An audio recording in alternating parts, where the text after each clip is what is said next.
He went on to say that UFC 322 could not have played out any better for him. The MMA maths is in his favor. Michael Morales beat Sean Brady. Belal beat Sean Brady. So if Ian Machado Gerry, the future, goes up and then gets the win over Belal Muhammad, he believes he is the rightful man to put into the next title shot. Yeah, and apparently he just went and gave Shavkat a little hug. Cage side there. A little love. A little mental. Between former opponents. Yeah.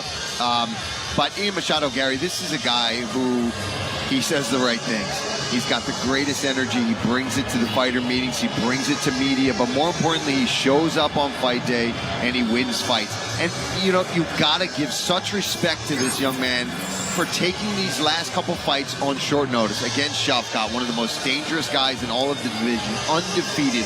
A lot of people saying that is truly the guy that's going to be the next welterweight champion potentially. Then Protest, one of the more dangerous strikers in all of the division, shows up and beats him over 5 rounds.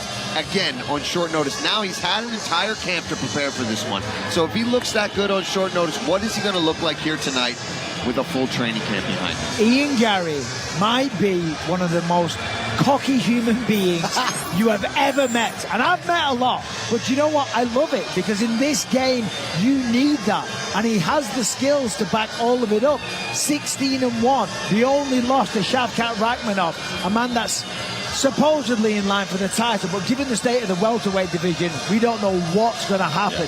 Now, regarding this matchup, he says that Belal Muhammad is lying to himself. He said, I saw him walk out of that arena when he was beaten by Jack Della Maddalena. He was humbling. He was mentally broke. He doesn't want to be here. He feels he's going to come out and put on a master-class opponent, pick him apart. He's guaranteed a knockout and guarantees that he gets to fight for the belt next. I don't know if that's going to happen, but if you ask Ian Gerry, he's the best thing since sliced bread. And again, that is what you need. If you're going to step foot in that octagon, you're going to get beat, and you're going to do that. Belal, remember the name Muhammad. Paul, I've got to come to you first, the former training partner of yours. Belal Muhammad has really been through the mill recently, captured the welterweight title, but he's got a bad taste in his mouth after his last walk at UFC 315, and he said sometimes you've got to take a step backwards to take 2 forwards. He loves it here in the Middle East. Everything is kind of laid out for him, but he knows he needs a finish tonight. And after UFC 322, he is even more motivated to put in a stellar performance. Yeah, absolutely. I mean, you know, Belal was watching all of those fights extremely close and knowing that they put on tremendous performances. The whole welterweight division really got shook up. But hey, they're the final act. We had all those fights at 322, and now these 2 men get to come out here and one-up all of those performances. This is where you want to be sitting. You want to be the last to go. You want to have the last chance to impress the UFC and to show that you belong in that next title shot. And Belal talked about bringing in younger guys, even pushing the pace even more. And this is a guy who is very intelligent about how he approaches fights and how he approaches his game plans. Now, I feel like that got away from him in that Jack Della Maddalena fight. I feel like he really wanted to prove to everybody, if I need to be able to stand, I can. If I want to outbox you, I can. This is another extremely dangerous striker in Ian Machado Gerry, and I'm hoping that he sticks to his guns in this one. Yeah, on one side, you can see how Ian Gerry might pick him apart, use the height, the reach, the range, you know, and just frustrate him.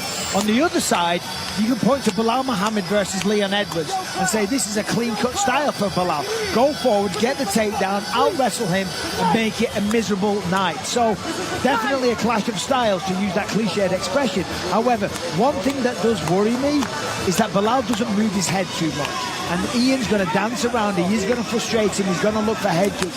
So Belal's going to move that head. He's going to utilize that Canelo-level boxing that he talks about. But the reality is this.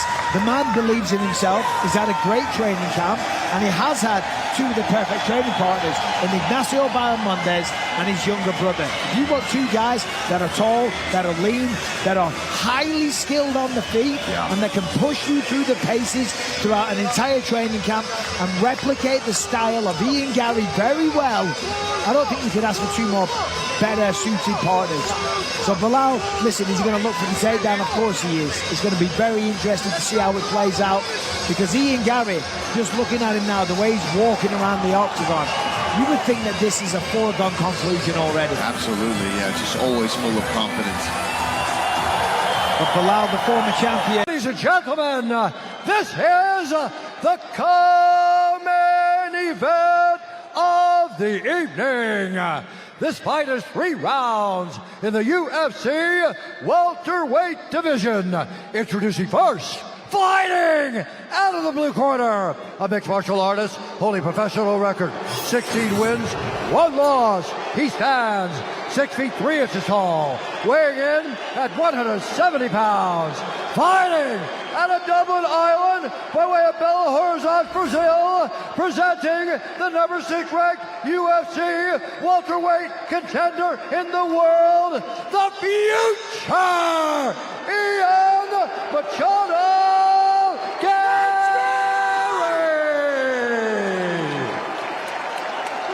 And now, introducing his opponent, fighting out of the red corner, a mixed martial artist, holding professional record, 24 wins, 4 losses, 1 no contest. He stands 5 feet 11 inches tall, weighing in at 171 pounds. Fighting out of Chicago, Illinois, USA, presenting the former UFC welterweight champion and the number 2 ranked UFC welterweight contender in the world, Belal! Remember the name, Muhammad! And when the action begins, our referee in charge, Rich Mitchell. So here we go, co-main is going to make this look easy. He's advised Muhammad to shoot from the opening bell because he has no chance in the striking. Muhammad doesn't believe that Machado Gerry has faced anyone like him before, and he is simply the next victim. Let's see how it plays out.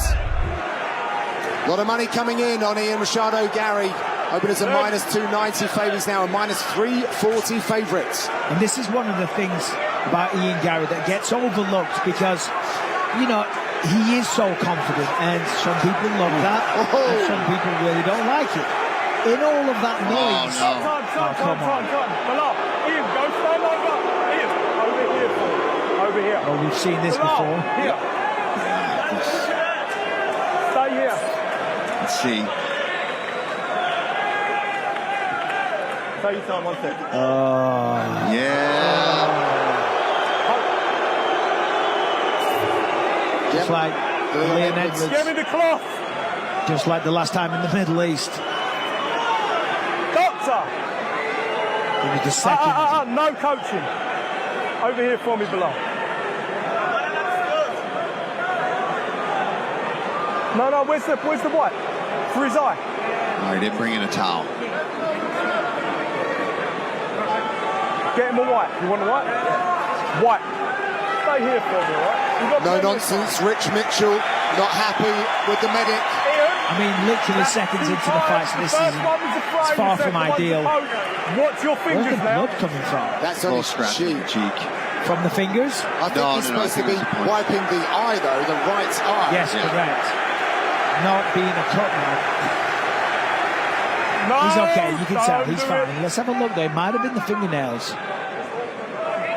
No, the cut's already there. Yeah. The cut's already there, so Ian did damage early. Belal got through with that shot just a little short. He has time, he has up to 5 minutes. We have plenty of time. You tell me when you're ready. So I was saying, one thing that gets forgotten or overlooked about Ian Okay, watch your fingers. is that he does have masterful footwork. You know, he floats around the octagon and will stick to a game plan, regardless of what the audience thinks of it. If they want blood, he doesn't care. Winning is paramount to him. Oh yes, Machado Gerry doesn't care for the booze. He was willing to fight. Belal Muhammad in Chicago, here in the Middle East, wherever. But standing and trading for Belal is not going to be the key to victory. No. That is Ian's wheelhouse. Absolutely. He's got to try to find a way to strike in close enough so that he can get on those legs, get to a body lock. But this is where he's most dangerous, trying to get past this range of Ian Gerry. That's it. You've got to use feints. You've got to throw something to get an honest reaction out of Gerry. There's a good right hand. That'll get a reaction. That'll open up the takedown. He has an opportunity here, close to the fence. Sharp shooting from Machado Gerry, but defended well by Muhammad. I like those kicks to the knee that he is using. Belal tried to come over the top with that overhand right. He just got out of the way. Yeah, Belal's come close a few times with that.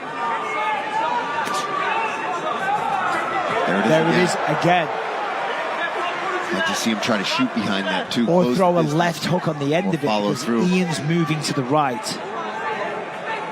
He'll come right onto the left hook.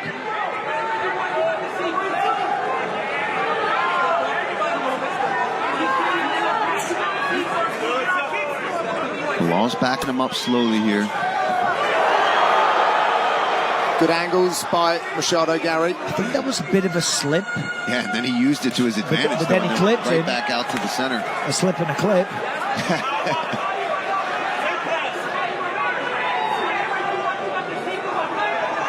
This is not where Belal wants to be against the fence, but he's doing really good on the feet.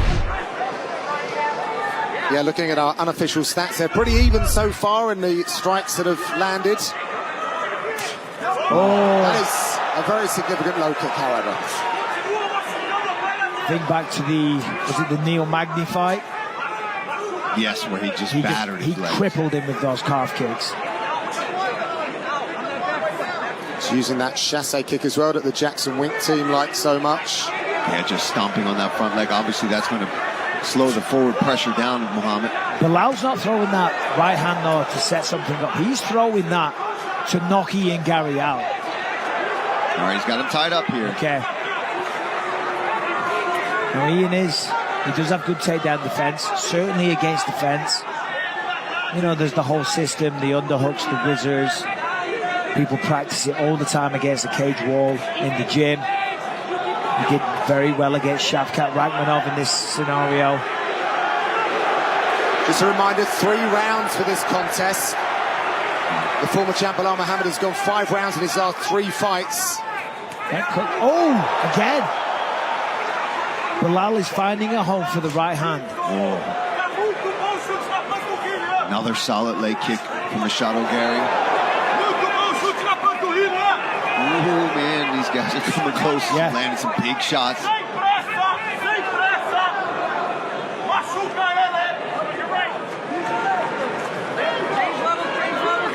Good footwork from Muhammad, looking to engineer those opportunities to close that distance. Another leg kick there.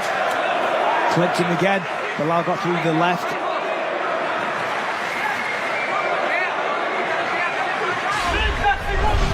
There's a nice level change. That's what he needs out in the open. But the length of Ian Garry really helps. But again, it's still the right approach for Belal Muhammad. Even though he's landing, he's having success on the feet as well. The more he can continue just to mix in the wrestling to keep him guessing. Well, the more they open each other up. Throws the hands, land the hands, opens the takedowns. Last few seconds in this Close opening round. stanza.